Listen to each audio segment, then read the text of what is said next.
Welcome to Rollins College Cascade Server Training Tour. My name is Linda Watson, and I'm the Web Technology Manager. I'm part of the Web Strategy team and the Strategic Marketing team. I'm going to give you just a quick tour of Cascade Server today. Cascade Server is the new way to create and upload pages to the internet to the Rollins site. It can be reached by any internet-connected computer, which means that you don't have to have any special software on your computer to create or edit pages on your Rollins site. Upon request, you will be given a training username and password and the URL of the page to go to log in. Now, if you've already been through training, you've received your username and password, and you will be going into your own departmental site. Today, we're going to use one of the training logins, and we're going right into the training section. After you log in, the first thing you will see is what we call the dashboard. The dashboard will look a little bit different for each user depending on what you have access to, maybe messages or recent history that you might have.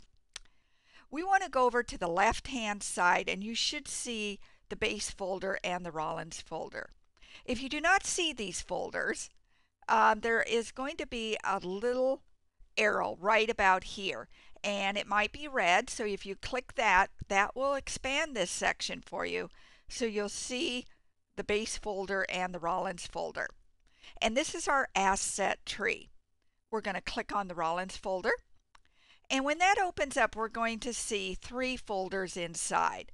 The first folder is the help folder, and I just want to go over that a little bit. Inside the help folder, if you click on that, you're going to have an index page.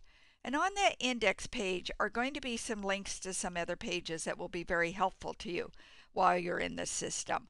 One of them's back to the training documents, and the other one is to our web resources site.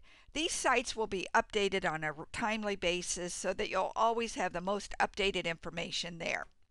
Below are some key URLs to the development servers and the production servers. So after you learn to publish your pages, you will be able to go here and see them online and make sure that everything looks correct.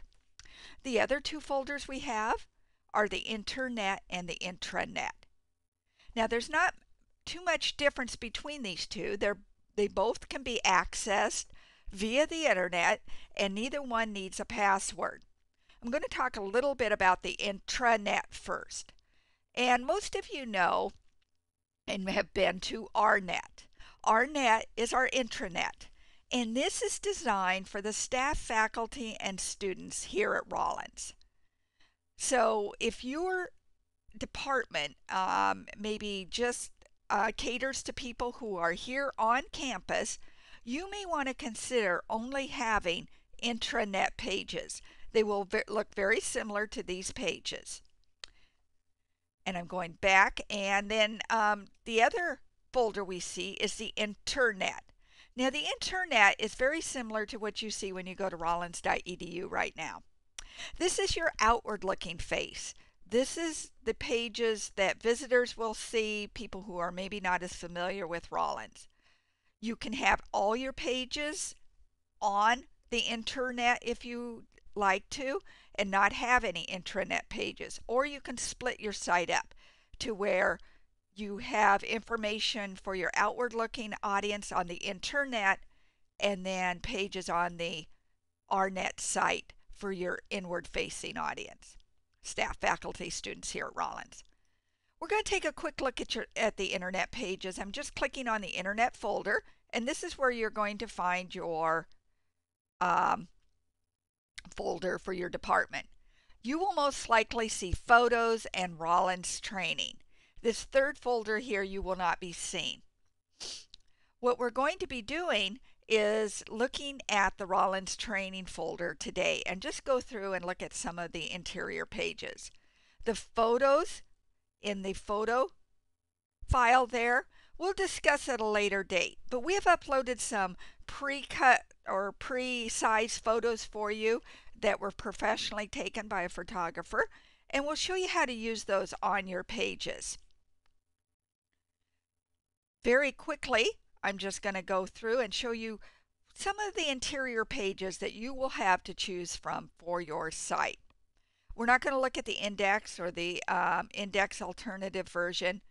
The first one we're going to look at is a two-column left nav. Two-column no left nav, excuse me.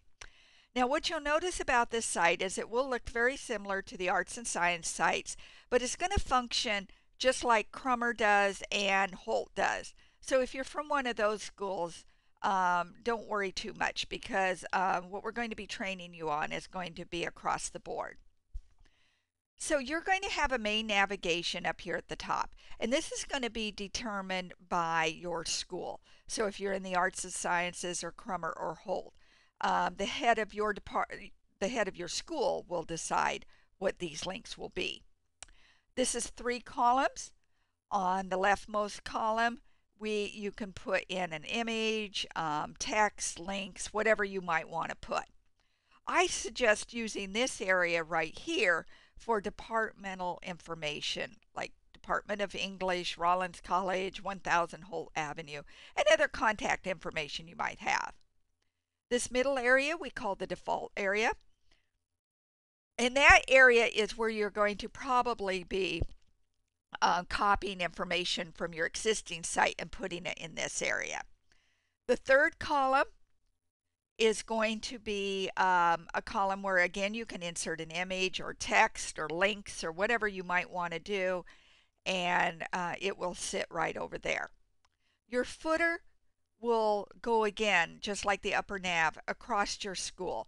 So if you're in arts and sciences, Crummer or Holt, your school will decide what will be in this footer section. Let's take a quick look at a 3-column with left nav. Now the only difference on this one is going to be that you'll notice on the left side here we have a navigation.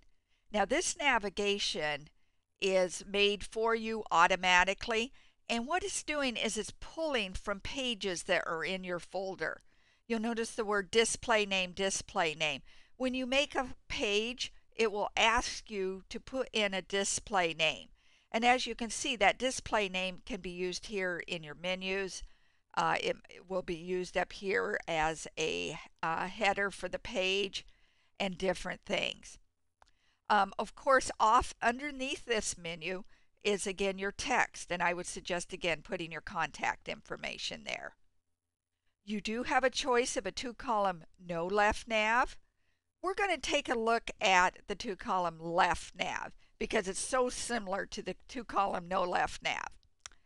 So the 2-column left nav, of course, has a left nav on it, just like you saw in the previous page on the 3-column left nav. The left nav is over to the side. Of course, the 2-column no left nav would not have this navigation, and you would have this text down here, then just move up to replace that. The last item we're going to look at is the 1-column page. And again, what you've noticed on all these pages is the top nav and the footer is going to stay the same throughout, just like it is on this page. This is a 1-column page. You notice that the text will go straight across, and in this default area you're going to be able to put text, pictures, video clips embedded. We have a piece of software where you can upload PDFs and it will flip through for the users. So these middle sections, these default sections on each page, can be used for a number of items. This one does go clear across the page and utilizes the entire page. So a 1-column page might be very good for a news article, maybe a faculty page, something like that. Well, I hope you have enjoyed this small tour. In some of the other films, we're going to show you how to create a folder, create a page.